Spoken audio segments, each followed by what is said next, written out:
budget at uh, tapat na yun para maibigay sa sektor ng agrikultura. Uh, ang importante kasi is makarating sa magsasaka. And yung corruption within DA mahinto. Palaki ang epekto nitong patuloy na pag-uulan dulot ng habagat dito po sa ating sektor ng agrikultura. Yeah, so far naman itong habagat nakatulong dun sa mga rice area, no. Maski paano almost 95% nagtanim na compare previous year. So ibig sabihin yung last time na kinabi natin, i-gauge natin yung production natin itong August. Ang masasabi natin, baka mahabol natin yung production ng last year. Yun ang nakikita natin doon sa itong mga rain na dumaan dito sa ating bansa. Opo, may sapat ho bang supply? Hindi ho ba gaanong nasira yung ating mga sakahan, engineer? Kumusta po? So far, sa majority na magsasaka, nakatulong itong mga ulan, no? Yung pati yung dam level natin almost the same with 2024 na yung water level ng mga dam, no? Like San Roque, nasa 263 na. So almost the same 2024, pero nakikita natin na mahahabol niya yung water level ng 2025, no? So na around 274, baka itong few days mahabol na rin yung after 1 week siguro mahabol na rin yung level ng water level. So yung impact ng mga dam siguro by next month matatapatan na yung level ng 2025. So ang natin, yung inaano ng pag-asa na drought, no? Na mangyayari itong these few months, at least may assurance na tayo na may tubig, no? Up to level ng October na inaano ng pag-asa dati na may problema tayo. Opo, at may mga ulat, engineer, anong reaksyon, komento po ninyo na may mga pagtaas sa presyo din ng maraming gulay ngayon dito sa Metro Manila at ilang mga pamilihan? Yeah, dapat Jake at Mar, hindi tumaas, no? Kasi nag-force harvest yung mga magsasaka pa no?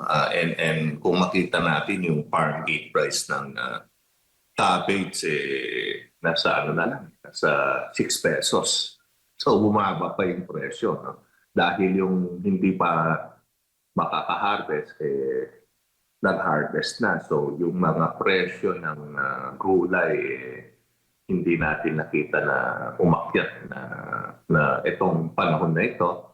Maybe ang tingin natin kasi yung mga nag-force harvest, nabawasan yung future harvest natin. So within 10 days time, baka doon makita natin na tumaas yung presyo.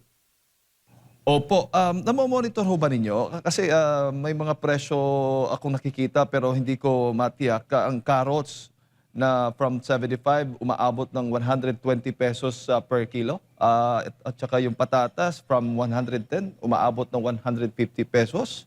At cabbage 60, from 60 naging 120 pesos kada kilo, etc. etc. Engineer, at iba pang mga gulay na namo-monitor po ninyo kung meron man. Yeah, kasi ang farm gate stable, no? Hindi tumaas. Kagaya ng nabanggit mo, yung patatas, ang farm gate nasa 45 to 50 pa rin. Maybe yung transport ang tumaas, pero so far yung sa farm gate, hindi pa naman tumaas. Opo, opo. So sa mga pamilihan, madalas sa mga palengke, ito engineer ay nagkakaroon ng mga pagtaas na monitor ninyo. Hindi doon mismo sa mula sa mga magsasaka, yung tinatawag nga nating farm gate. Sa tingin po ninyo, may issue ho ba dito? May malaking problema ho ba? Um, maybe pumasok dapat ang Department of Agriculture para madala dun sa Metro Manila. No? Pero dito sa province, hindi naman ganun kataas ang tinaas. Or almost normal lang yung presyo. Compare last few days, last week. So maybe makatulong ang Department of Agriculture na mapadala dun sa Metro. Opo, at wala naman ho kayong nakikita sa monitoring po ninyong ng aabuso, baga ginagamit itong panahon ngayon, magdedeklara ng kakulangan ng supply, tapos later on magtataas. Parang ganun po, engineer. Wala naman kasi alam naman natin yung cold storage natin kulang pa rin. No? So, i-dispose talaga ng ating mga magsasakayan and yung mga nasa Metro Manila rin, hindi naman nila pwedeng itago. No? So, sa tingin naman natin, yung flow ng gulay dapat continuous itong few days pa. Pero of course, sinasabi natin yung mga forced harvest, makaka-apekto siguro mga 10 to 15 days. Yun, maka-adjust ng presyo pataas.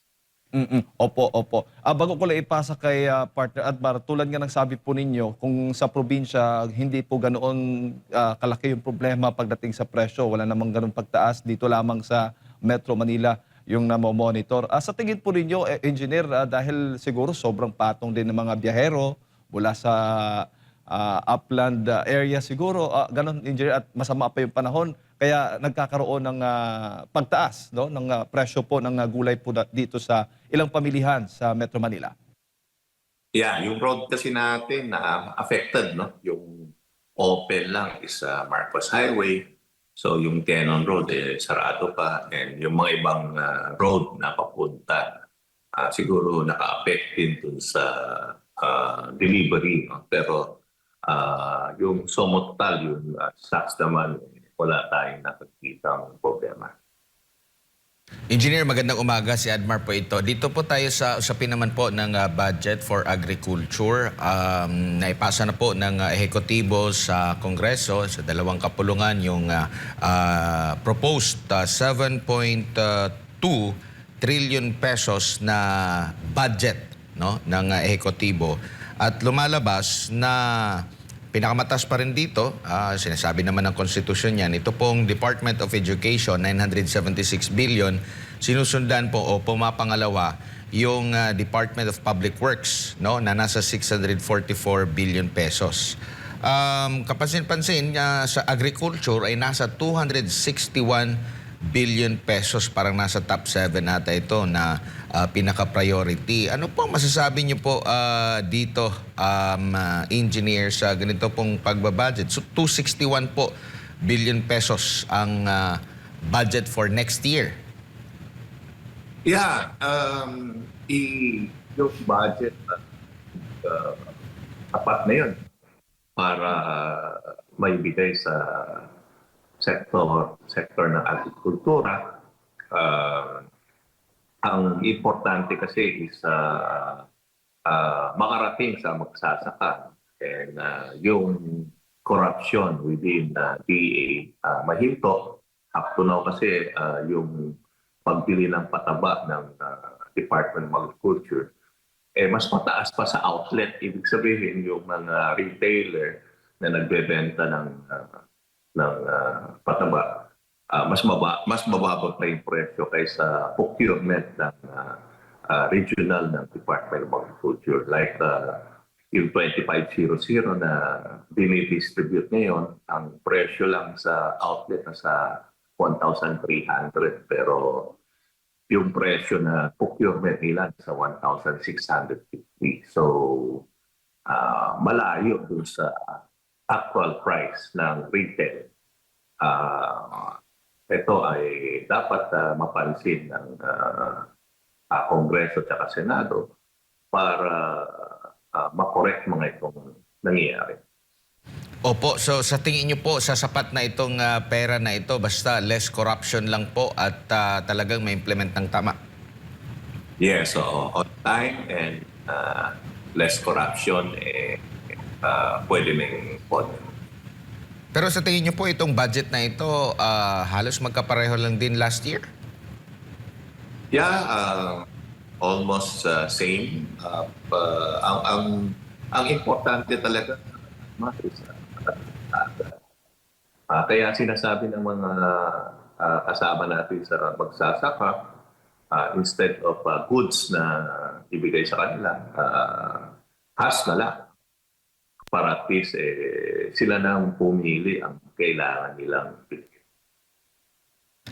Opo, and still yung subsidiya po ba para po sa langis ay patuloy pa rin po na hinihiling ng ating mga kababayan magsasaka? Yeah, pagka hindi bumaba yung langis sa normal price, mag-subsidize yung ating government para at least matulungan ang ating mga farmers dito sa ating bansa. Opo. Ngayon naman pong darating na Burmans po, engineer, sa lahat po ng mga produktong pang-agrikultura, ano po ang tansya ng inyo pong grupo dito? Kasi nga po, ngayon pa lang meron ng mga problema sa mga pag-uulan. Super El Nino, andyan din na po, wala pa, hindi pa kasama yung pagtama din ng mga bagyo. Buti nga, nitong mga nakalipas na mga araw, wala pang bagyo habagat lang, no? Ang talagang nag-landfall or naka-apekto sa malaking bahagi po ng ating bansa. Ano po ang inyo pong projection dito? Mark, pagka nakita natin itong tuloy-tuloy na pag-ulan, no? Hindi lang, basta hindi lang malakas yung tubig na nagflow, tingin naman natin nakakatulong yung ulan, no, sa ating rice crop na sinasabi natin. Yung mga vegetable lang talagang apektado. So yung presyo ng vegetable nakikita natin aakyat talaga, no, is coming weeks.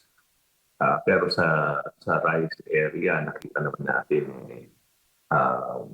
malaking tulong ito sa ating production ng rice, no? And hopefully yung mga remaining farmers magtanim na para at least yung importation mabawasan, and of course towards end of the month mahabol pa rin natin yung last year production. Opo, and kumbaga blessing in disguise din, maituturing itong panahon na ngayon sa epekto ng habagat, engineer, para sa paghanda sa full-blown na Super El Nino, dahil kapansin-pansin din po, no, batay dito sa monitoring ng Pag-asa Hydrometeorological Division, lahat ng mga dams ngayon tumataas na yung level. In fact, yung pinakamalaking dam na Anga, at mabilis po ang pagtaas ng level ng tubig. Though, mababa pa rin siya sa normal water high level, pero kung ikukumpara mo nitong mga nakalipas na araw, di hamak na mas maganda na ang performance dito po, engineer. Yeah, kaya nabanggit natin, Mark, no, na baka mahabol natin yung last year level. And lumalampas na tayo, almost the same na tayo ng 2024 level, yung mga dam natin. No? So, pero yung compare natin last year, itong month, mas maraming rainfall itong buwan ng August. So, ang tingin natin na by 2 weeks time, mahabol natin yung level ng 2025. Kaya ang tingin naman natin yung production side makakahabol dun sa yung nababanggit ng pag-asa dati na medyo kulang yung tubig, makakahabol yung water level natin. Opo. Siguro, Engineer, yung mensahe, panawagan, paalala po ninyo sa lahat ng ating mga kababayan, nanonood po at nakikinig sa mga oras na ito sa inyo. Yeah, Jay, dapat siguro yung corruption within Department of Agriculture mabawasan and mapunta sa ating mga magsasaka para at least matulungan ang ating magsasaka sa ating bansa. Alright. Maraming salamat, Engineer, sa inyo pong oras at sa pagbibigay po ng impormasyon ngayong umaga. Good morning po sa inyo.